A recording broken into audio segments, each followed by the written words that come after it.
Assalamualaikum warahmatullahi wabarakatuh.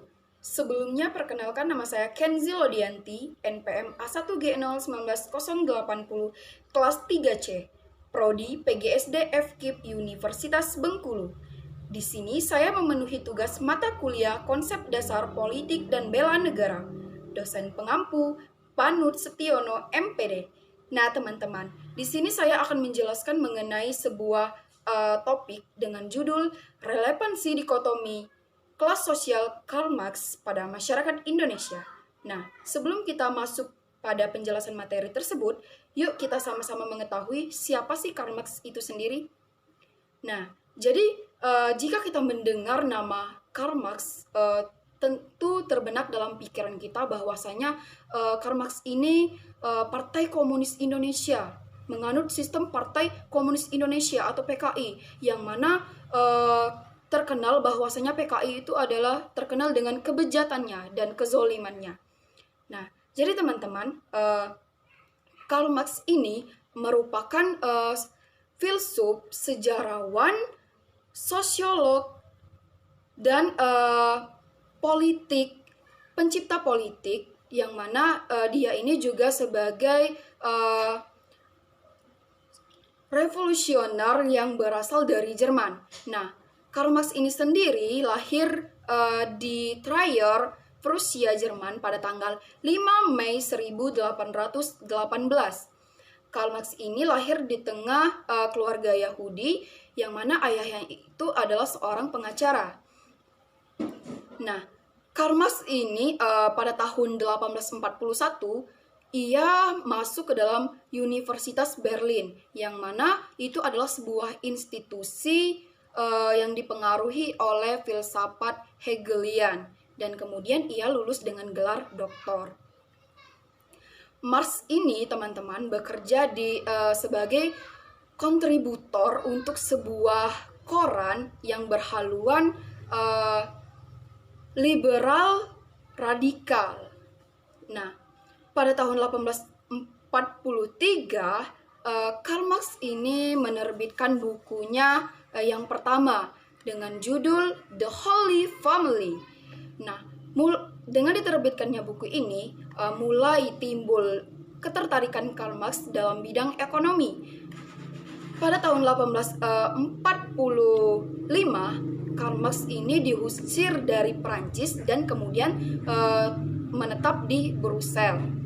Dan kemudian ia tergabung dalam Liga Komunis bersama dengan Engels, dan kemudian ia menulis anggaran dasar liga tersebut, atau yang sering disebut dengan The Communist Company pada tahun 1848.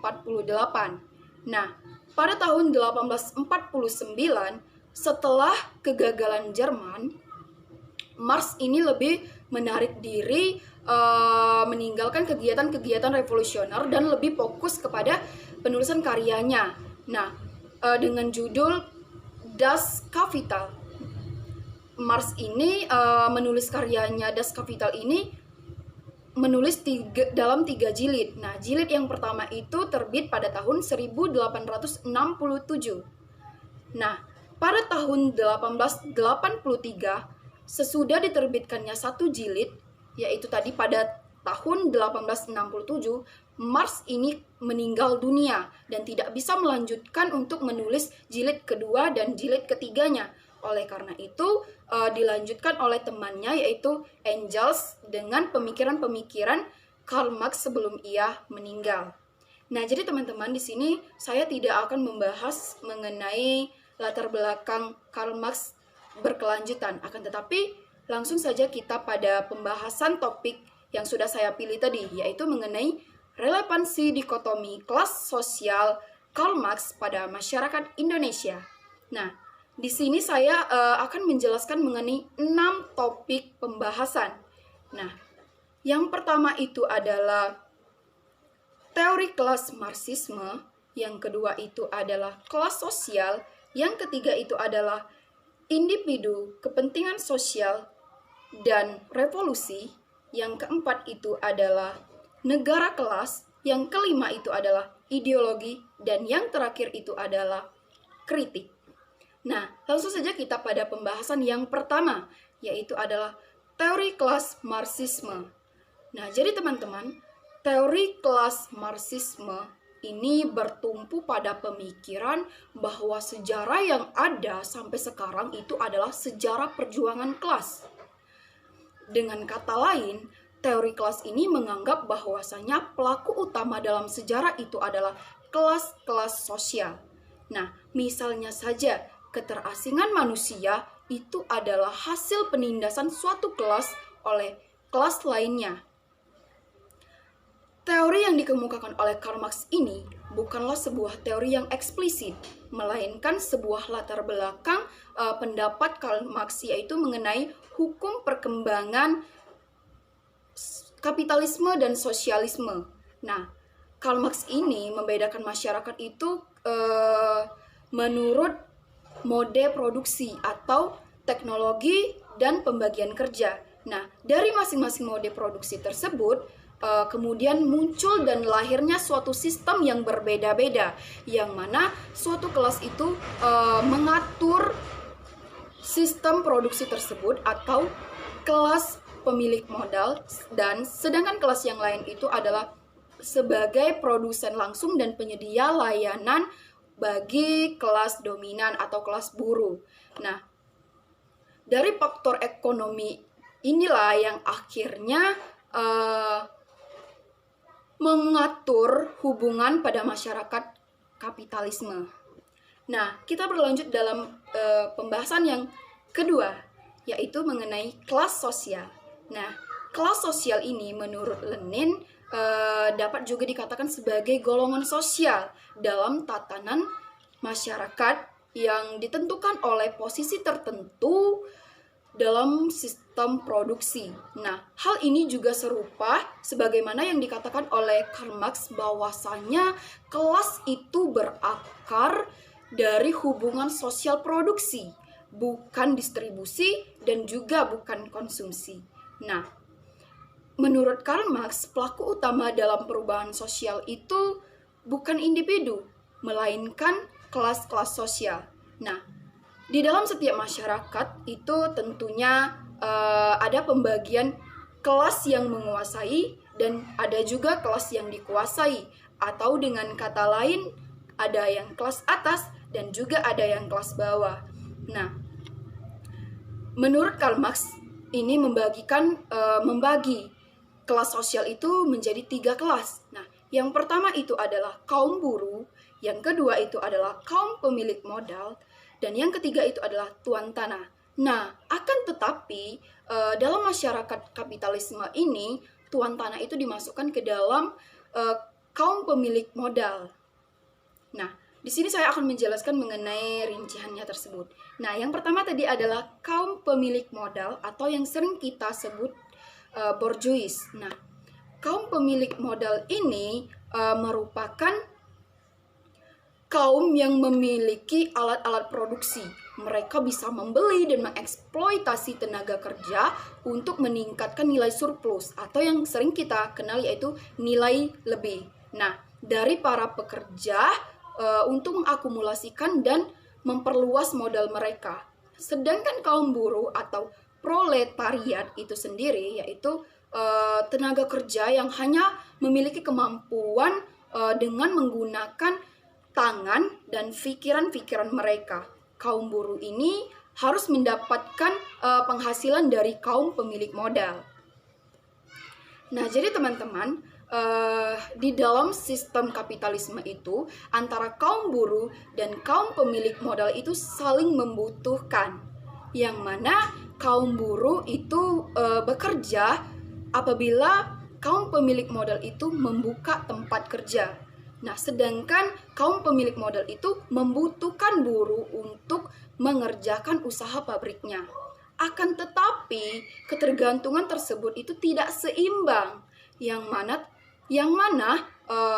kaum buruh tadi, sebagaimana kita ketahui, mereka hanya bisa bekerja apabila pemilik modal itu membuka lapangan pekerjaan.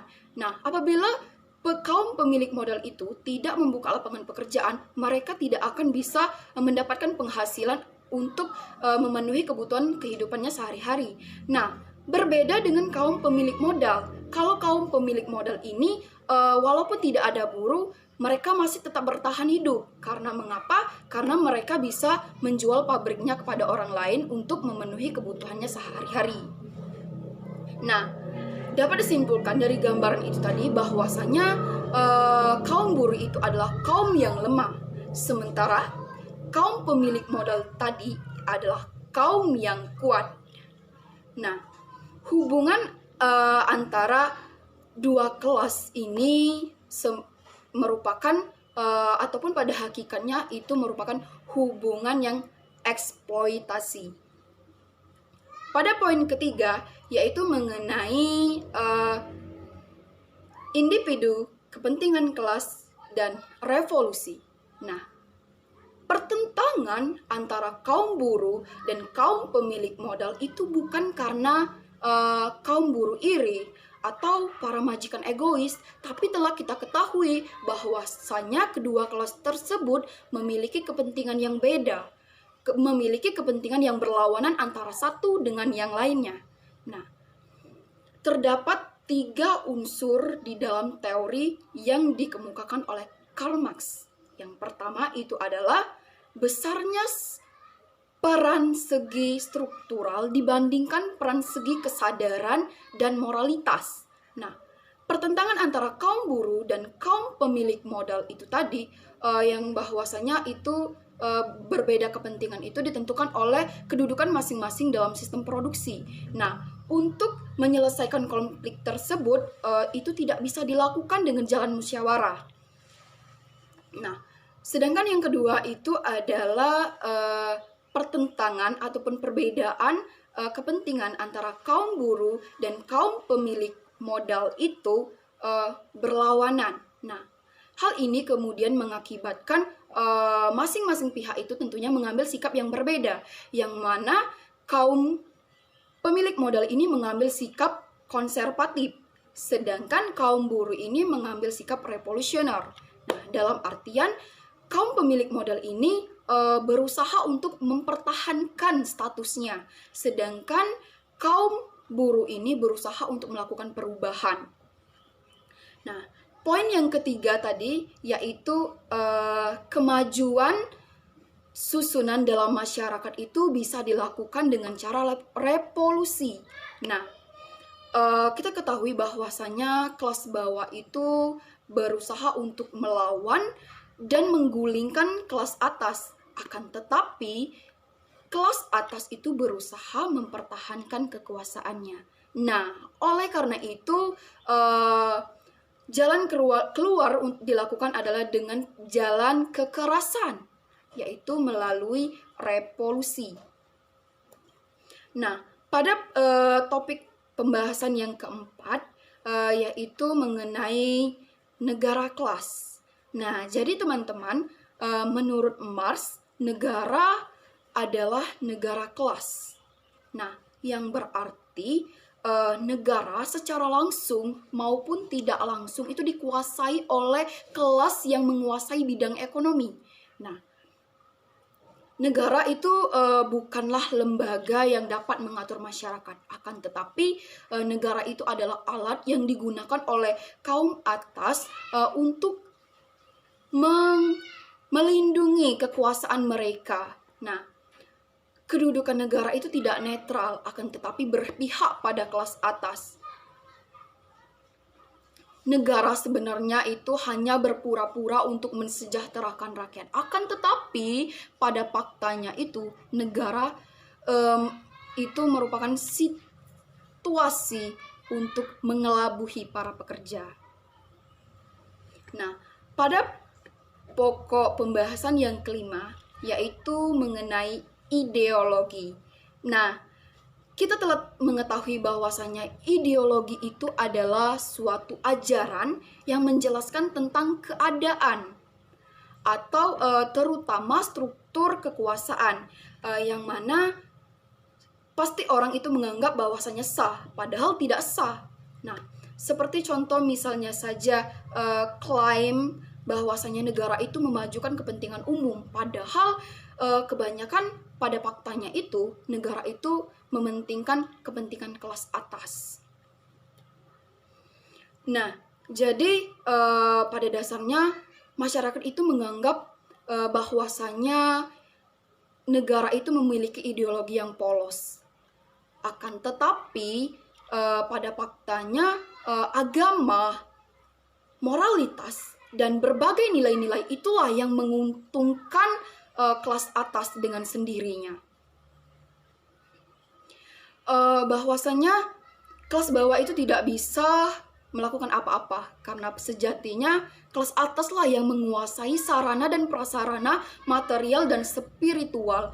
Nah, oleh karena itu kelas ataslah yang mampu meresmikan dan menyalurkan pikiran mereka.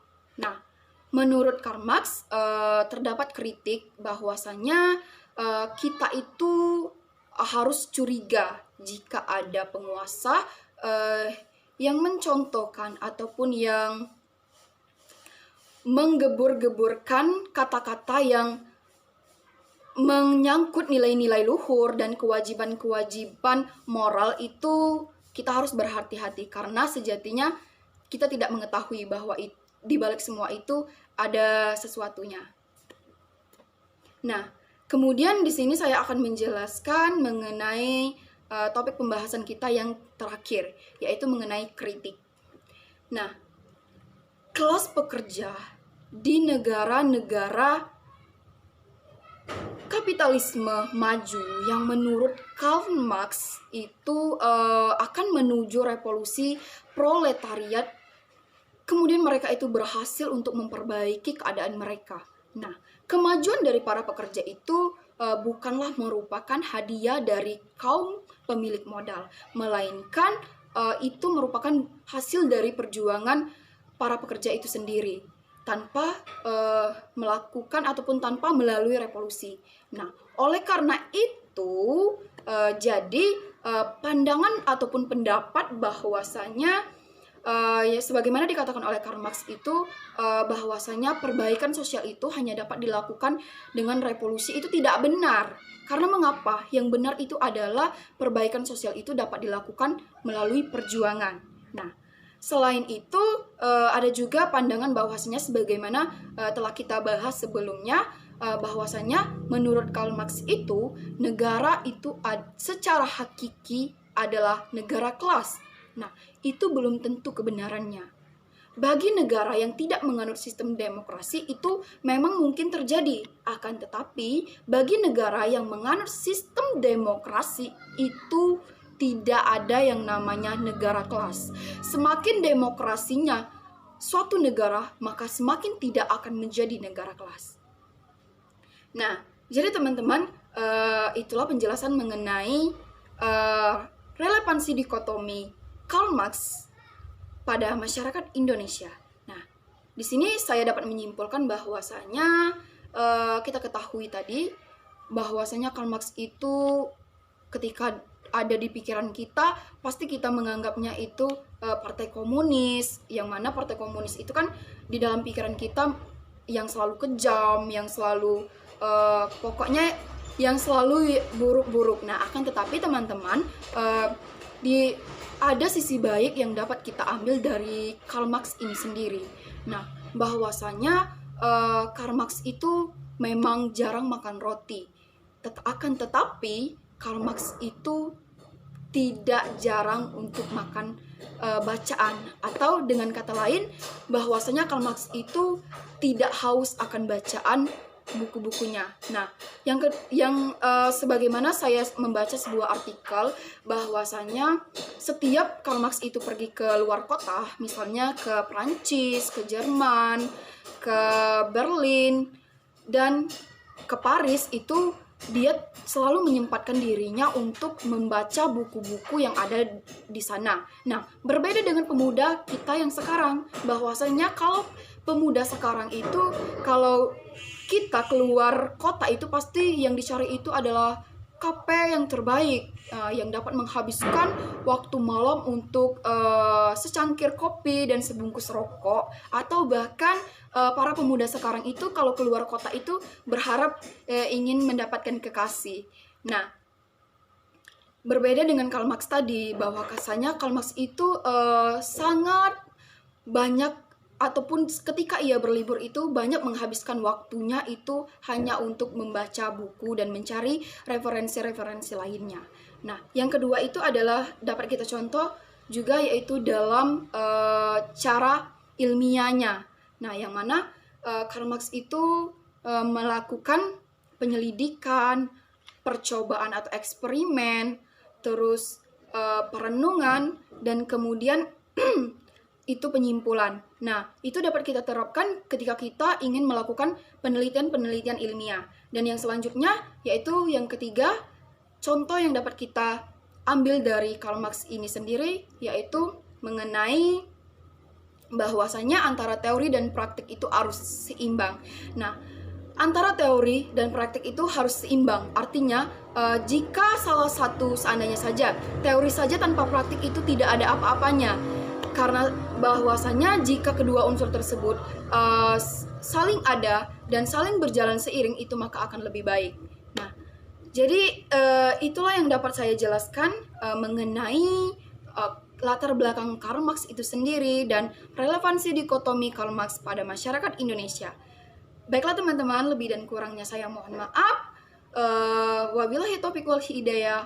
Wassalamualaikum warahmatullahi wabarakatuh.